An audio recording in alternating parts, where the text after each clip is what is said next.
Hi friends, అందరికీ నమస్కారం. అంజలి కథలకి స్వాగతం. శ్రీ సుధామయ్య గారు రచించిన జ్వాలాముఖి మంత్రాల దీవి జానపద నవల 7వ భాగం విందాం. కునికిపాటు నుంచి ఉలికిపాటుతో కళ్ళు తెరిచాడు కపాలకుండ. ఎదురుగా సర్పం జాడలేదు, విజయుడు కనిపించలేదు. నిద్ర తెచ్చిన చేటును గుర్తు చేసుకొని కలవరపాటుతో పైకి లేచాడు. అప్పుడే అతనికి చెవులకు భీకరమైన శబ్దం వినిపించింది. తలెత్తి చూశాడు కపాలకుండ. అతడికి ఆకాశం నుంచి తన వైపే ఎగురుకుంటూ వస్తున్న గరుడ పక్షి కనిపించింది. అది తన వైపే చూస్తూ ఉంది. గండబేరుండమా, ఎంత గర్వం! నన్ను చూసి భయంతో పారిపోకుండా నా తల మీదుగా ఎగురుతున్నావా? చూడు నిన్నేం చేస్తానో అంటూ కపాలదండాన్ని గాల్లోకి లేపాడు. గరుడ పక్షి నవ్వి, మూర్ఖుడా, నువ్వు నన్నేం చేస్తావు? నువ్వు వక్రుటాసురుడికి బానిసవు, నన్నేమీ చేయలేవు. చేతనైతే నన్ను సమీపించు అంటూ అదృశ్యవనంలో ఉన్న ఒక బండరాయి మీద నిలబడి అన్నది. అక్కడే కదలక మెదలక ఉండు, నిన్ను నామరూపాలు లేకుండా చేస్తాను అంటూ వేగంగా పెద్ద పెద్ద అంగలు వేస్తూ బండరాయి వద్దకు చేరాడు. గరుడపక్షి ఆ బండరాయి నుంచి మరొక బండరాయిని చేరింది. ఆవేశంలో ఆలోచనను విస్మరించిన కపాలకుండ ముందుకు నడిచాడు. అలా ఒక్కొక్క బండరాయిని దాటుతూ అదృశ్యవనం వెలుపలికి వచ్చాడు. అక్కడ కరవాలాన్ని దూసి విజయుడు ఎదురుపడ్డాడు. ఓరి మాయావి, దుష్ట మాంత్రికుడి బానిస, నీ ఆయువు మూడింది. నా చేతిలో నీకు మరణం తప్పదు. శరణు వేడు, కనికరించి వదిలేస్తాను విజయుడు అన్నాడు. కపాలకుండ కోపము తారాస్థాయికి చేరింది. ఓయి అల్పమానవ, నన్నే ప్రాణభిక్ష కోరుమందువా? నీ ఆయువు మూడింది. నీ తలని మా గురువుకు కానుకగా సమర్పిస్తాను, కాచుకో అంటూ కపాలదండాన్ని గాల్లోకి లేపాడు. కపాలదండము కరవాలంగా మారింది. 2 కత్తులు దూసుకున్నాయి. విజయుడు ఒడుపు ముందు కపాలకుండ కరవాలము నిలవలేకపోయింది. తన ఆవేశము మరింత తారాస్థాయికి చేరింది. కపాలదండాన్ని గాల్లోకి విసిరేశాడు. గాలిలో నుంచి విచిత్ర ప్రాణులు పుట్టుకొని వచ్చాయి. విజయుడు పంచకళ్యాణి దగ్గరికి వెళ్ళాడు. అంబుల పొదులో నుంచి అస్త్రాలు తీశాడు. గురుదేవుణ్ణి స్మరించి అస్త్రాలను సంధించాడు. ఆ అస్త్రాలు గాలిలోకి వెళ్ళి తిరిగి భూమి వైపుకు ప్రయాణిస్తూ ఒక్కొక్క అస్త్రము విడిపోయి విచిత్ర ప్రాణులు చేరాయి. అస్త్రాలు తగలగానే ఆ విచిత్ర ప్రాణులు గాలిలోనే కలిసిపోయినాయి. కపాలకుండ మరొకసారి కపాలదండాన్ని గాల్లోకి లేపాడు. అప్పుడే గరుడపక్షి వేగంగా వచ్చి కపాలదండాన్ని నోటకరుచుకొని గాల్లోకి ఎగిరింది. కపాలకుండ అలానే స్టానువైపోయాడు. అతని శక్తులన్నీ కపాలదండంలోనే ఉన్నాయి. అలా గాల్లోకి చూస్తుండగానే గరుడపక్షి కపాలదండాన్ని అదృశ్యవనంలోకి తీసుకొని వెళ్ళి అందులోకి విసిరేసింది. అదే అదనుగా విజయుడు తన చేతిలో ఉన్న పిడిబాకుని కపాలకుండ నాభి వైపుకు విసిరేశాడు. గురిలో విజయుడిని ఓడించినవాడు లేడు. అతని గురి తప్పలేదు. పిడిబాకు వేగంగా గాల్లో నుంచి దూసుకొని వెళ్ళి కపాలకుండ నాభిని చీల్చింది. నాభి స్థానంలో చిన్న కుండ లాంటి ఆకారం. పిడిబాకు మొన ఆ ఆకారాన్ని తగలగానే పెద్ద శబ్దం. పెద్దగా ఆర్తనాదాలు చేస్తూ కుప్పకూలిపోయాడు కపాలకుండ. క్షుద్ర పూజలో కూర్చొని ఉన్న వక్రుటాసురుడు ఒక్కసారిగా ఉలిక్కిపడ్డాడు. అతని ముందు ఉన్న యజ్ఞగుండంలో ఒకేసారి వచ్చి పడ్డాడు కపాలకుండ. అతని నాభిస్థానము రక్తంతో తడిసిపోయింది. యజ్ఞగుండంలో మంట చల్లారింది. గుహలో మెరుపులు ఉరుములు. కోపంగా కళ్ళు తెరిచాడు వక్రుటాసురుడు. మన్నించు మహామాంత్రిక, ఆ మానవుడు సామాన్యుడు కాదు, తస్మాత్ జాగ్రత్త అంటూనే ప్రాణాలు విడిచాడు. కోపంతో లేచాడు వక్రుటాసురుడు. నిలువెత్తు జ్వాలాముఖి విగ్రహం వైపుకు చూశాడు. అక్కడి నుంచి ముందుకు కదలాడు. గాల్లో వేలాడుతూ ముండెం లేని తల, ఆ తలవైపు చూసి, చూపించవే నన్ను ఎదిరించేటువంటి ఆ మునగాడిని, చిటికలో వాడిని జ్వాలాముఖికి బలి ఇస్తాను అంటూ తన మంత్రదండాన్ని శూన్యంలో వేలాడుతున్న తల చుట్టూ తిప్పాడు. ఆ తలలో ఉన్న నోటి భాగం తెరుచుకుంది. విజయుడు చూస్తూ ఉండగానే కపాలకుండ పెద్దగా ఆర్తనాదం చేస్తూ మాయమయ్యాడు. అదృశ్యవనం కూడా మాయమైంది. నీకు మరోమారు కృతజ్ఞతలు గండబేరుండమా, మనస్ఫూర్తిగా అన్నాడు విజయుడు. మహావీర, మీరు లోక కళ్యాణం కోసం చేస్తున్న ఈ యజ్ఞంలో మేము సమిధులుగా మారటానికి కూడా సంసిద్ధులమే. ఇప్పుడు తక్షణ కర్తవ్యాన్ని యోచించండి గరుడపక్షి అంది. విజయుడు కొద్ది క్షణాలు కళ్ళు మూసుకున్నాడు. ఆ పైన గరుడపక్షి వైపుకు చూసి, నువ్వు చేయవలసిన కార్యం మరొకటి ఉన్నది అన్నాడు. సెలవివ్వండి మహావీర, శిరసా వహిస్తాను అన్నాడు గరుడు. మమ్మల్ని మంత్రాల దీవికి చేర్చాలి గరుడపక్షి వైపు చూస్తూ అన్నాడు. నా ప్రాణాలు సైతం అర్పిస్తాను. కానీ మహావీర, మంత్రాల దీవి చేరాలంటే ఒకటే మార్గం, సముద్రాన్ని దాటి ఆవలకు వెళ్ళాలి. సముద్రంలో వక్రుటాసురుడు సృష్టించిన దుష్ట శక్తులుంటాయి. అదేను కాక సముద్ర ప్రయాణము మిక్కిలి కష్టం, చాలా కాలం పడుతుంది. నేను మా ఇలవేల్పు గరుత్మంతుడిలా బలవంతుడను శక్తివంతుడిని కాను. తన నిస్సహాయతను వెలిబుచ్చాడు. విజయుడు ఆలోచిస్తూనే ఉన్నాడు. రాయించ కూడా దీనికి పరిష్కారం ఏమిటా అని యోచిస్తున్నది. అప్పుడు స్ఫురణకు వచ్చింది. వెంటనే రాయించ విజయుడి వైపుకు చూసింది. మిత్రమా, మరిచితివా గురుదేవుల మాట? ఆపద సమయంలో నువ్వు కోరుకున్న కోరిక తీరే మార్గము అంటూ గుర్తు చేసింది. విజయుడు మదిలోని ఆలోచన కూడా అదే. ఒకే ఒకసారి ఉపయోగించగల మంత్రం. విజయుడు కళ్ళు మూసుకున్నాడు. గురుదేవుణ్ణి ప్రార్థించాడు. అనంతరము గరుడపక్షి వైపుకు తిరిగి, మిత్రమా గరుడా, ఏకాగ్రతగా కళ్ళు మూసుకొని నీ ఇష్టదైవాన్ని ప్రార్థించు. నేను నా గురుదేవుడు నాకు ఉపదేశించిన మంత్రాన్ని పఠిస్తాను. ఆ మంత్ర ప్రభావం చేత నీకు మమ్మల్ని వాయుమార్గంలో సముద్రాన్ని దాటించే శక్తి వస్తుంది అని చెప్పాడు. గరుడపక్షి కళ్ళు మూసుకుంది. విజయుడు పద్మాసనంలో కూర్చొని గురుదేవుణ్ణి స్మరించాడు. గురుదేవా, మంత్రాల దీవికి వెళ్ళవలనంటే సముద్రాన్ని దాటాలి. నా మిత్రుడు గరుడికి ఆ శక్తిని ప్రసాదిస్తే ఆకాశ మార్గంలో మంత్రాల దీవికి చేరుకుంటాం. నన్ను అనుగ్రహించు గురుదేవా అంటూ గురుదేవుడు ఉపదేశించిన మంత్రాన్ని పఠించాడు. ఆ మంత్ర ప్రభావం చేత చెట్లు ఉయ్యాలలూగాయి. ప్రకృతి చల్లబడింది. క్రమక్రమంగా గరుడపక్షి పరిణామం పెరుగుతూ వచ్చింది. చూస్తూ ఉండగానే విజయుడు ఎత్తులోకి వచ్చింది గరుడపక్షి. పొడవాటి రెక్కలు, భీకరమైన ఆకారం. సాక్షాత్తు గరుత్మంతుడే అక్కడికి వచ్చినట్లుంది. గరుడపక్షి తన రూపాన్ని తానే నమ్మలేకపోయింది. మహావీర, ధన్యోస్మిని, మీ ఆజ్ఞకు బద్ధుడిని. మిమ్మల్ని మంత్రాల దీవికి చేర్చడానికి సదా సిద్ధము అంది. రాయంచ ఆ అద్భుతాన్ని అలానే చూస్తూ ఉండిపోయింది. విజయుడు పరమానంద భరితుడయ్యాడు.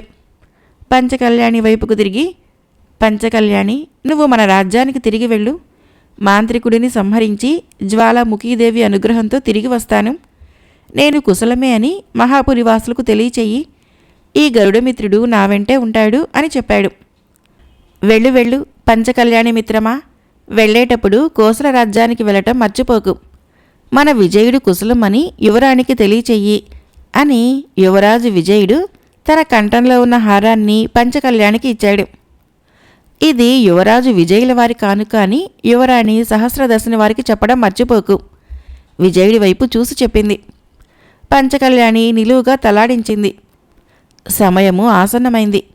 మనమిక బయలుదేరుట అవశ్యము, గరుడపక్షి చెప్పింది. విజయుడు గరుడపక్షి మీద ఆసీనుడయ్యాడు. రాయంచ విజయుడి ముందు కూర్చుంది. రెక్కలు విప్పింది. ఒక్కసారిగా ఆ రెక్కల తాకిడికి చెట్లు ఊగిపోయాయి. గాల్లోకి ఎగిరింది గరుడపక్షి. ఆ పరిసర ప్రాంతం ఒక్కసారిగా కంపించింది.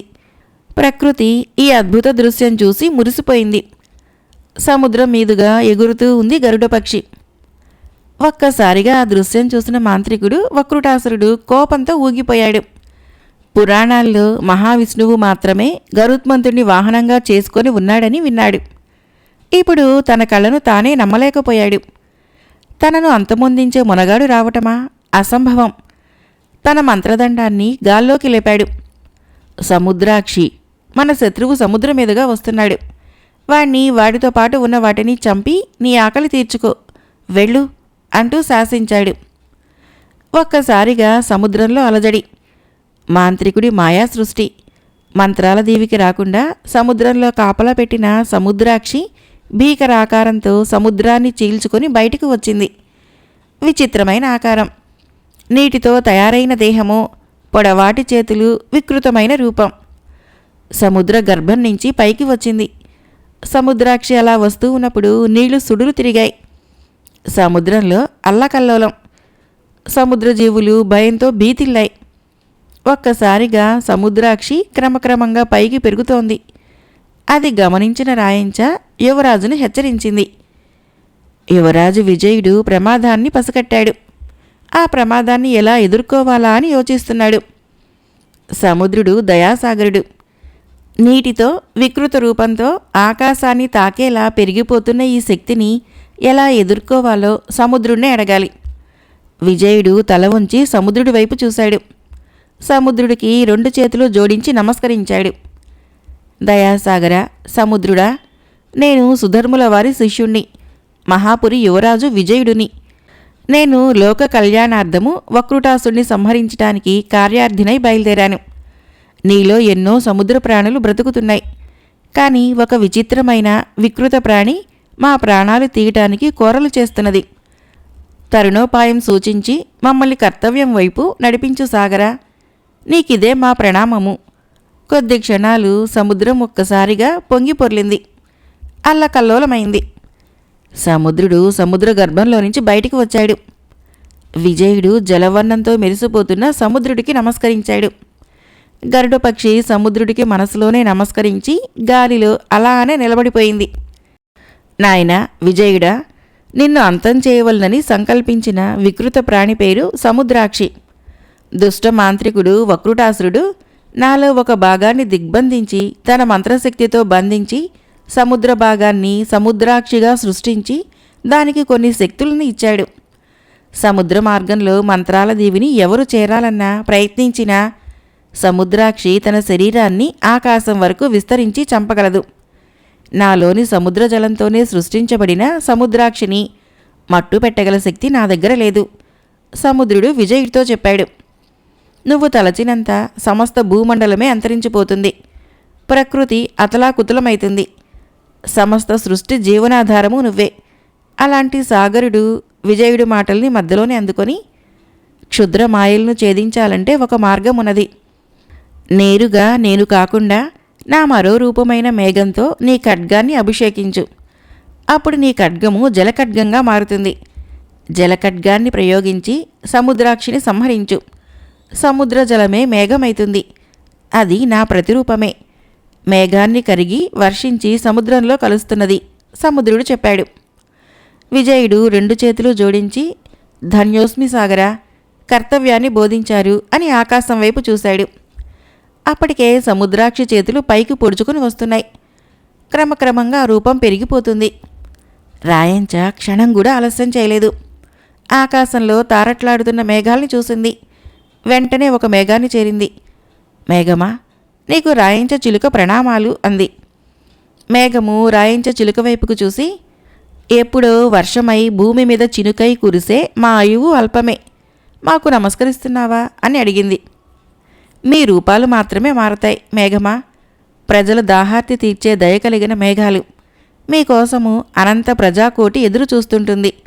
మీరు చినుకై కురిస్తే ఈ విశ్వము సస్యశ్యామలమై పచ్చదనంతో అలరారుతుంది. సమయం లేదు మిత్రమా, మీ నుంచి ఒక దైవకార్యం నెరవేరవలసి ఉన్నది. మీ జలంతో మా విజయుడి ఖడ్గాన్ని అభిషేకించినచో సముద్రాక్షిని అంతమొందించే శక్తి లభించగలదు అంటూ సూక్ష్మంగా వివరించింది. వెంటనే మేఘము రాయించవైపు చూసి, మా బ్రతుకుకు సార్థకత చేకూరే అవకాశము ఒక దుష్టశక్తిని అంతమొందించడానికి మాకు మేము ఆత్మార్పణ చేసుకోవటానికి సదా సిద్ధం అంటూ ఆ మేఘం ముందుకు కదిలింది. అప్పటికే సముద్రాక్షి భారీ శరీరము ఆకాశము వైపు పెరిగిపోతున్నది. గరుడ పక్షి ఎంత పైకి ఎగిరినా అంతే పైకి పెరుగుతున్నది సముద్రాక్షి శరీరం. మేఘము గాల్లో ప్రయాణించి లిప్తకాలంలో విజయుడి దగ్గరికి వచ్చింది. మేఘము రాయించ వైపుకు చూసి, రాయించ మిత్రమా, నువ్వు మా వీపు పైభాగాన్ని అధిష్ఠించు, మేము కరిగి విజయుడి ఖడ్గాన్ని అభిషేకిస్తాము మేఘం చెప్పింది. విజయుడు కరవాలాన్ని ఆకాశం వైపు నిలిపాడు. కరవాలానికి పైభాగాన మేఘం ఉంది. రాయంచ మేఘం మీద కూర్చుంది. మేఘము కరుగుతూ వర్షంగా మారి విజయుడు శిరస్సు మీదుగా కరవాలాన్ని తడిపేస్తూ గరుడుని పావనం చేసి సముద్రంలోకి జారిపోతున్నది. ఎప్పుడైతే మేఘము వర్షంగా మారి ఖడ్గాన్ని తడిపేసిందో అప్పుడే ఖడ్గము నీటిధారతో మెరిసిపోతూ కనిపించింది. సముద్రాక్షి విజయుని చేరింది. అప్పుడే జలఖడ్గంగా మారిన విజయుడి కరవాలము తనను చేరిన సముద్రాక్షి హస్తాలని నరికివేసింది. 2 హస్తాలు సముద్రంలోకి జారిపోయాయి. ఈసారి సముద్రాక్షి శిరస్సును ఖండించాడు. ఒక్కసారిగా శిరస్సు భాగము ఆకాశంలోకి ఎగిరి సముద్రంలోకి కుప్పకూలిపోయింది. వక్రుటాసురుడు సృష్టించిన సముద్రాక్షి ఆ విధంగా హతమైంది. మహావీర, జయం జయం! సముద్రాక్షి పీడ విరగడ చేశావు. జలఖడ్గానికి వరాన్ని అనుగ్రహిస్తున్నాను. నువ్వు కోరుకున్న దిశలో నీ జలఖడ్గము ప్రయాణించగలదు. విజయోస్తు అంటూ ఆశీర్వదించాడు సాగరుడు. విజయుడు సముద్రుడికి నమస్కరించాడు. మంత్రాల దీవి వైపుకు ప్రయాణం కొనసాగించాడు. అగ్నితో ప్రజ్వరిల్లుతున్న యజ్ఞగుండంలో శూన్యం నుంచి వచ్చిన సముద్రాక్షి పడిపోయింది. అగ్నిగుండము చల్లారిపోయింది. ఒక్కసారిగా భూకంపం వచ్చినట్లు వక్రుటాసురుడి గుహ కంపించిపోయింది. ఉలిక్కిపాటుతో కళ్ళు తెరిచాడు. తల చేతులు లేని సముద్రాక్షి జలరూపం కనిపించింది. మహామాంత్రిక, నాకిక సెలవు అంటూ మొత్తం నీటిగా మారిపోయింది సముద్రాక్షి. దిగ్గున లేచాడు వక్రుటాసురుడు. మంత్రదండాన్ని నేలకు గట్టిగా తాటించాడు. కంపించిన గుహ ఆగిపోయింది. కళ్ళు మూసుకున్నాడు. దివ్య దృష్టితో వీక్షించాడు. విజయుడు సముద్రాక్షిని జలఖడ్గంతో సంహరించిన దృశ్యము స్పష్టంగా గోచరించింది. విజయుడు మంత్రాల దీవికేసి రావటం కూడా కనిపించింది. వెంటనే మంత్రదండాన్ని తన నుదురుకు తాకించి ఓం హ్రీం క్రీం స్వాహ ఆవాహయామి అంటూ మంత్రదీవిలో సమస్త శక్తులు కళ్ళు తెరవండి. మంత్రాల దీవిలోకి ప్రవేశించిన వారిని హతమార్చండి. మీ శక్తులతో హింసించండి. గుహ ప్రతిధ్వనించేలా శాసించాడు. ఆ మాటలు విన్నంతనే మంత్రాల దీవి ఒక్క క్షణం ఊగిపోయింది. దుష్టశక్తులు కళ్ళు తెరిచాయి. మంత్రాల దీవిలోకి అడుగు పెడుతుండగానే ఒక్కసారిగా మంత్రాల దీవి కంపించడం గమనించాడు విజయుడు. గరుడు పక్షి ఒక క్షణం కలవరపాటుకు గురై నిలదొక్కుంది. రాయంచ విజయుడు భుజాల్ని గట్టిగా కరుచుకొని కూర్చుంది. విజయుడు చుట్టూ పరికించి చూశాడు. మిత్రమా, ఇదే మంత్రాల దీవి. ఇంకొంచెం ముందుకు దారి తీస్తే అక్కడ ఈ రాత్రి విశ్రమించడానికి అనువైన ప్రదేశం ఉంది. మనతో పాటు గరుడు కూడా అలసిపోయాడు. కాసేపు విశ్రమిద్దాం. మంత్రాల దీవి రహస్యాన్ని ఛేదించాలి. వక్రుటాసురుడి జాడ కనిపెట్టాలి. జ్వాలాముఖీదేవి ఉన్న గుహని చేరుకోవాలి. ముందు మనం విశ్రమిస్తే శక్తి వస్తుంది. రాయంచ చెప్పి ముందుకు కదిలింది. గాల్లోకి ఎగిరింది. రాయంచ దారి చూపుతూ ఉంటే విజయుడు ముందుకు సాగాడు. గరుడు పక్షి విజయుడి వైపుకు చూసి, మీరు నా భుజం మీద కూర్చోండి, గమ్యానికి చేరుస్తాను అన్నది. లేదు మిత్రమా, ఇక్కడ పరిస్థితులు ఆకలింపు చేసుకోవాలి. మనం నడిచి వెళ్ళటమే శ్రేయస్కరం. నువ్వు కాసేపు ఇచ్చటనే విశ్రమించు అన్నాడు. వద్దు మిత్రమా, మీరు పదండి, నేను మిమ్మల్ని అనుసరిస్తూ వస్తాను అన్నది. అక్కడ విశాలమైన మైదానము, చల్లగా వీచే వృక్షాలు అనేకం ఉన్నాయి. అప్పటికే చీకటి పడిపోయింది. విజయుడు ఒక చెట్టు క్రింద విశ్రమించాడు. రాత్రి 2 జాములు గడిచాయి. గరుడు కూడా నిద్రలోకి జారుకున్నాడు. ఉన్నట్టుండి మెలకువ వచ్చిన విజయుడు దిగ్గున లేచాడు. ఎక్కడి నుంచో ఒక మధురమైన గానము గాలిలో అలలు అలలుగా తేలుతూ వినవస్తుంది. ఆ మధురమైన కంఠస్వరము వినవస్తున్న దిక్కుగా విజయుడు వెళ్లటం మొదలుపెట్టాడు. యథాప్రకారము రాయించు కూడా వెంట రాసాగింది. కొంచెం దూరంలో శూన్యంలో గాలిలోకి తేలుతూ ఒక సౌందర్య రాశి నాట్యం చేస్తుంది. ఆ మధురమైన గానము ఆమె కంఠం నిండే వస్తున్నట్లు గ్రహించాడు విజయుడు. ఆమె వెనుక మరికొంచెం దూరంలో వింతకాంతులు వెదజల్లుతున్న ఒక భవనం. విజయుడికి ఇదంతా ఆశ్చర్యంగా ఉంది. చిట్టడివిలో ఆ రాజసౌధం ఎలా వచ్చిందో అర్థం కాలేదు. ఇంతలో ఆ నాట్యం చేస్తున్న యువతి విజయుడిని ఆహ్వానిస్తున్నట్లుగా చేతులు ఊపింది. అది చూసిన విజయుడికి ఇదేదో మాయలా ఉంది అనుకుంటూ తన వెంట ఉన్న రాయించును వెనక్కి వెళ్ళిపోమంటూ హెచ్చరించాడు. విజయుడిని ప్రమాదంలోకి నెట్టి తాను వెళ్ళటానికి రాయించ సిద్ధంగా లేదు. అప్పుడు విజయుడు, రాయించ, నువ్వు వెనక్కి వెళ్ళి మనం విశ్రమించిన చోటులో వేచి ఉండు. నేను తెల్లవారే రూపు రాకపోయినట్లయితే గరుడుడితో కలిసి ఈ చోటుకు రా అన్నాడు. రాయించ అలాగే అన్నట్లు వెనక్కి వెళ్ళింది. వింత కాంతులతో మెరిసిపోతున్న భవనం. భవనంలోకి ప్రవేశించిన విజయుడు అప్రమత్తంగా ఉంటూ చుట్టూ పరికిస్తూ నడుస్తున్నాడు. విజయుడిని ఆహ్వానించిన సుందరి ముందుకు నడుస్తూ వయ్యారాలు ఒలకపోస్తూ అక్కడున్న ఒక తల్పం మీద విశ్రమించమంటూ చూపించింది. పుచ్చ పువ్వులా విరిసిన వెన్నెల కిరణాలు లోపలికి ప్రసరిస్తూ ఆ ప్రదేశమంతా వెలుగుతో నిండి ఉంది. ఆ తల్పం మీద కూర్చున్నాడు విజయుడు. అలా కూర్చోగానే విజయుడు మనసు తన ఆధీనం నుంచి తప్పుకుంటోంది. మనసు వశం తప్పుతోంది. అది మాయాతల్పమని ఇట్టే గ్రహించాడు స్వతహాగా సూక్ష్మగ్రాహి అయిన విజయుడు. వెంటనే లేచి నిలబడ్డ విజయుడి చేయి కరవాలంపైన బిగుసుకుంది. ఇంతలో అక్కడికి వచ్చిన సుందరి ఒక పాత్రలో మధువు తెచ్చి విజయుడికి ఇచ్చింది.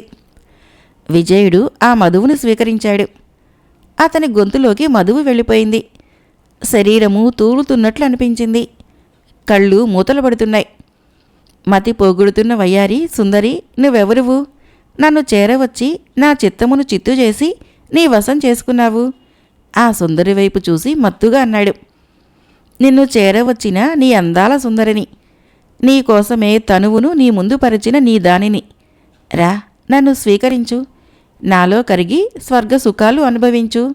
మత్తుగా అతన్ని ఆహ్వానించింది. నా సుందరివా అంటే నువ్వు యువరాణి సహస్రదర్శినివా? విజయుడు ఆమె వంకే చూస్తూ అన్నాడు.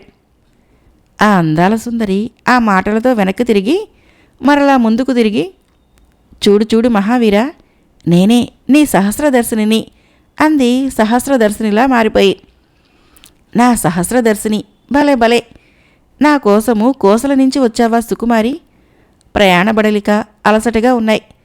జలకాలాడి నీతో సరసాలాడటానికి వస్తాను, వేచి ఉండు. మన కోసము తల్పాన్ని సిద్ధం చెయ్యి. విజయుడు అలా అనగానే సహస్రదర్శిని రూపంలోకి మారిన సుందరి కొలని వైపుకు దారి చూపించింది. విజయుడు సరేనంటూ భవనం బయటికి వచ్చాడు. కొలను వైపుకు చూసి కొలనులోకి దిగుబోయాడు. కానీ అతని కాలు ముందుకు ఆడటం లేదు. తననెవరో బలవంతంగా వెనక్కి లాగుతున్నట్లుంది. ఆశ్చర్యంతో విజయుడు మరొకసారి ప్రయత్నించాడు.